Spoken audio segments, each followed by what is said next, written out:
Hello भाई लोग, देखिए हम लोग तमेश्वर नाथ धाम में जो है घूम रहे हैं। आज सावन का दूसरा सोमवारी है।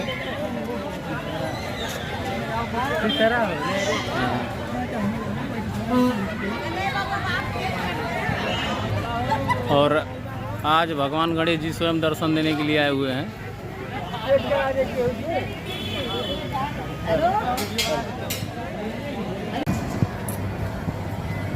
और ये देखिए अपने तमेश्वर नाथ में नाव चल रहा है पोखरे में, क्या नज़ारा है।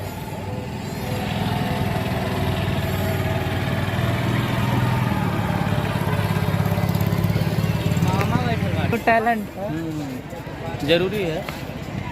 और ये देखिए भाई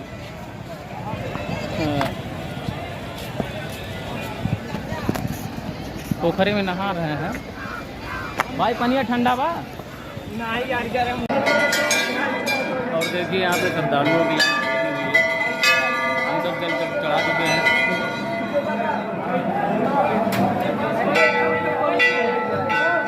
वो शंकर भगवान की, पार्वती मैया की।